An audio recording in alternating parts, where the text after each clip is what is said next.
I need to. What's going on?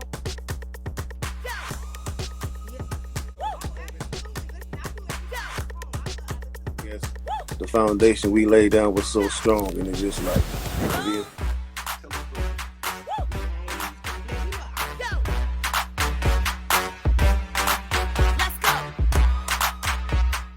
Live and also on Stationhead, so make sure you guys tune in for the actual station first. R&B singer signed to the rock, my pretty. Let's go.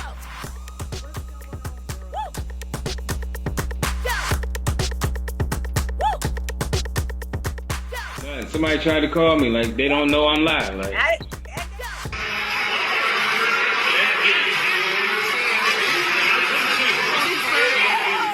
kissing you is ooh, ooh. What's going on, world? Let me get Marysweetness, aka Sweetness. Stacks ready. We came to mainstream throwback independent artists, and it pays to be a listener. And you know we specialize in good receipt. Before we get started, I bless everyone, including myself, with a never-ending cycle of increase and enjoyment. Today is New Music Monday, and we're celebrating all things Miss Hot Girl Coach herself, Miss Megantheestallion, with the latest single called Lover Girl. This is a dedication to her fans. Word on the curb is that there may or may not be an up-and-coming album, just because Megantheestallion has just recently gotten off a tour from her successful tour and her Act 2.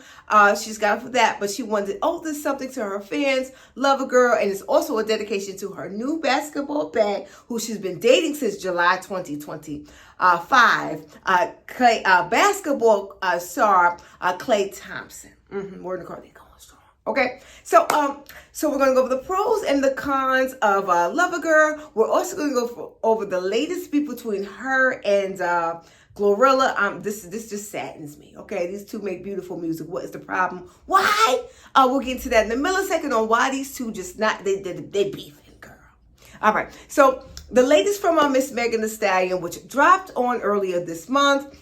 It's an ode to her boyfriend, like I just said. I like the simple fact that it's a boy meets girl. I like the simple fact that they took the book from the 90s sensation group Total with Kissing You. Shout out to friend to the show, Miss Pam. I like the simple fact that the hook is a remake from the 90s song Kissing You, like I just said. The hook is really, really, really strong. Now, I thought it was going to be like a Jamaican ode because the of that, but it wasn't. It totally went left, which was a good shocker for me. The verse starts off strong, and then we'll go into a bridge, and then we'll go into a chorus, and then there's a second verse that follows up with that. And the bridge is pop that, you already know that part right there. Now, the cons for me is that I don't think the song is long enough. I don't particularly care for, at this point in the game, I think that Megantheestallion can do a lot better versatile-wise. I just feel like it's a lot of repetitiveness when it goes to Megan's lyricism at this point in the game. I think she should evolve. At this point in the game, I know she has a lot in her to evolve. And not only that, if we're going to talk about your man, I need to know exactly how he makes you feel, what type of impact he put on your life, things of that nature. I don't need to know exactly, the simple fact that he don't call you the B word, he calls you my lady. Okay, that's cute, but I need you to get more into detail on how y'all met and exactly why you think he's the one, girl. All right, that song just wasn't giving me that part. It's just repetitive at this point with the lyrics, and I know Miss Megan can do much better. You're signed to the rock. For the most part, you're signed to one of the biggest lyricists of all time, which is Jay-Z. You could do better, Miss Megantheestallion, okay? But through and through, the song's not a bad song. I give it a good 7.5 because it is channeling the 90s nostalgia. We are 90s nostalgia, and who could go wrong with a 90s hook, which is Kissing You? I thought it was really strong, and I thought it was really, really clever. Okay, the visual was good, but I could have, it was a lot of parts that could have been left out for the visual for me. I do like the fact that Megan was standing there with a statuesque look. She does have the silhouettes. I love the wine glass and swirling down the wine glass. I love that. That was very good. There were certain parts it was pretty much okay, but if we're going to be kissing you with your man, I think that you could had your man in the video. I don't see Klay nowhere. And this was an ode to him, okay? Y'all could have had them kissing. Y'all be more kissing. Your man wasn't in the video. I'm just saying. I just thought that wasn't a good look, in my opinion. But through no shade, we love Megantheestallion. We give it about 8.5 all the way around the board, all because of the critiques that I just said. But through, it's an okay song, and I know that Megan can do a lot better lyrically and visual wise. I believe she can evolve, and we know too. And we know you guys know that too. So while we're here, word on the curb is that according to the streets, Megantheestallion and GLORILLA are no longer besties. Word on the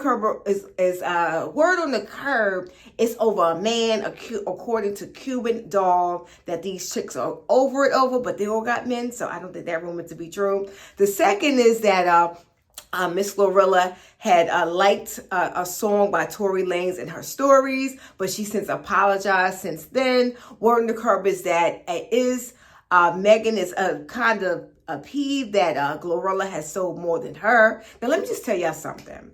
It's not above the rim possibility for a upcoming act to overshadow a main event. It happens all the time, and it happens to the best of us. They said that this beef is one-sided and GLORILLA is beefing with herself. Now, these girls, I want them to basically get along and get it together or forget it forever, because they both make beautiful music, okay? So, word on the curb is that these two are just beefing, and that they may not be beefing because they both got music up-ruined and they both made hits together. So put in the comments below if you think this beef is true or it's all cap. We certainly want these two this not to be true, because they make beautiful music together. Beautiful music together, excuse me. Anyway, I'm done with this. We want to know in the comments, do you like the latest from Miss Megantheestallion? It's a bop, it's a flop, you don't even care. Make sure you guys continue to post on Instagram, Miss Albie Sweet. Stationhead.live / Marysweetness at 8:45 p.m. It's always a vibe, it's always a bop. Make sure you like, share, and subscribe, and follow us on all our social medias, mainly Stationhead.live / Marysweetness at 8:45 p.m. I love you guys for watching. Make sure you guys get $100 on us. The information is in the bio below. Remember that the best shit to comment, if I can leave some encouraging words, spread love because you can. I'm your girl, Marysweetness, aka Sweetness. Stack spreader we to make sure you throw back independent artist and it pays to be a listener. I love you for watching. We'll see you on the show.